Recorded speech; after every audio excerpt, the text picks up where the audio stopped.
DeForest Buckner every single week comes into the room talking about Oregon Duck football. This week, the Ducks take on the Indiana Hoosiers. He knows who went to Indiana and who might especially enjoy seeing DeForest Buckner somehow pay off some kind of bet next week after Indiana kicks their ass.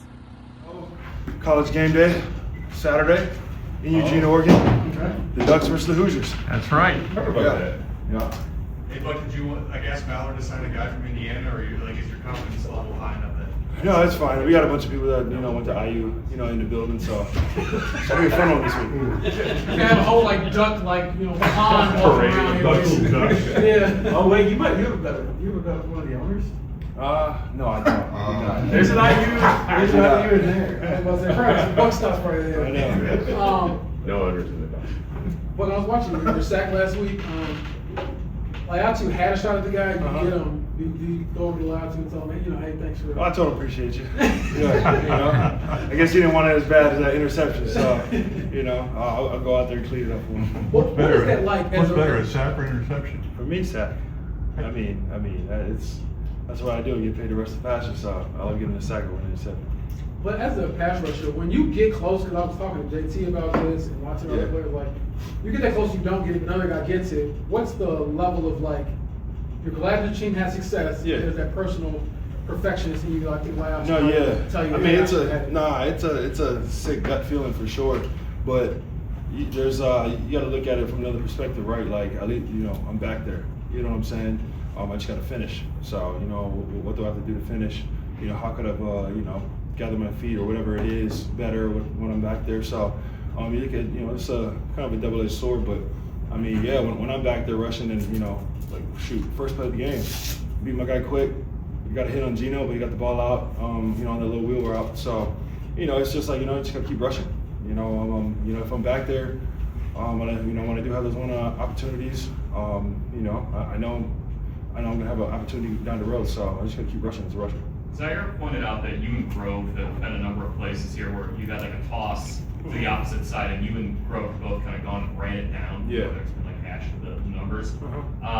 As a leader on this team, why is that important for you to do that? Yeah, honestly, just the defense, especially defensively, you feed off of energy, and when you got your two inside guys running solid on the sideline, that shows the back end man, I should be running to the ball. You know what I mean? If the two biggest guys on the field on the defense can do it, I should be doing it. So it's infectious. We always preach, 11 as one, and getting have something on the ball carrier. And for Grove and I it's been great having Grove, another guy that plays with extreme effort. I feel like we've been doing that our entire career. So it's just one of those things where not going to give up on a play. You know what I'm saying? I'm playing whistle to whistle. For Grove this year, he's literally at a hand in 3 interceptions. Yeah. I'm sure he's at a hand in a number of sacks or TFLs too. That's just kind of the ultimate Grove thing, though, right? He maybe doesn't get the credit, but you all see. Oh no, yeah, he's doing all the dirty work. You know what I'm saying? And all the guys, when after those plays or whatever it is, even on Monday after watching the film, if you didn't even know if it was Grove, that Grove's getting his credit. You know what I'm saying? If he's not getting the high praises outside the building, he's definitely getting the praise in the building.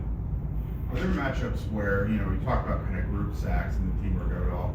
Kyler Murray obviously moves around really well. Is that one where the strategy almost has to be where your sacks are a team effort? Oh, definitely. You got to continue to rush. Even if you're on a block for however long, whatever you finally get off, you got to continue to rush because he loves to extend plays. That's been his entire career, getting outside the pocket and extending plays, and it's not fair to the back end.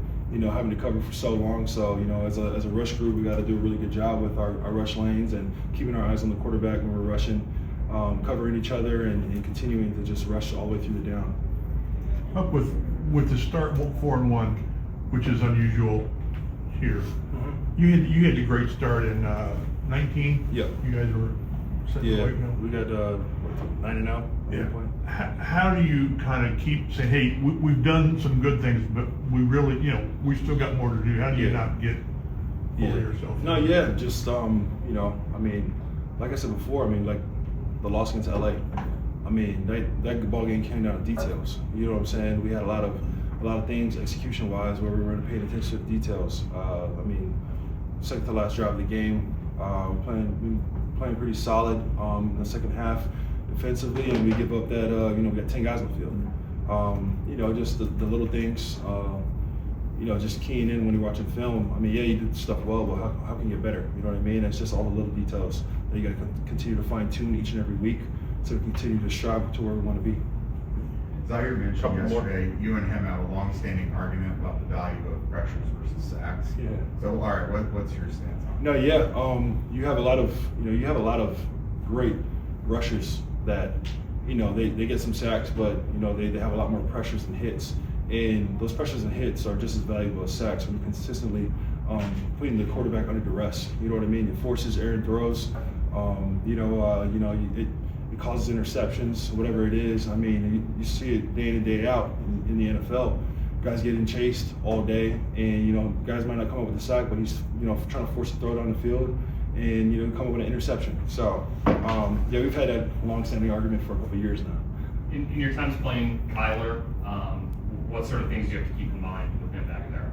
Yeah, I mean, just he's a dual-threat quarterback. You know what I mean? He's a competitor, and he's gonna get outside the pocket, use his legs when he has to. So like I said, as rushers, we gotta continue to keep our eyes on the quarterback. If we're running games or whatever, got to take it up to the level of the quarterback and things like that, and just be disciplined. Do you have to pay attention to the injury report at all with him not practicing yesterday? Well, yeah, I already didn't practice yesterday, but I mean, we're just gonna keep preparing like he's gonna play, and you don't know until he's ruled out, so just gotta continue to practice. All right. That's an interesting debate about the quality of pressures and the influence they can have on a game versus the quality of a sack. Is it more important to get pressures? Is it more important to get a sack? That's an interesting conversation because sometimes the pressures lead to a bigger play than what a sack represents. DeForest Buckner putting pressure, getting hands on passes, and getting sacks. He's having a good year.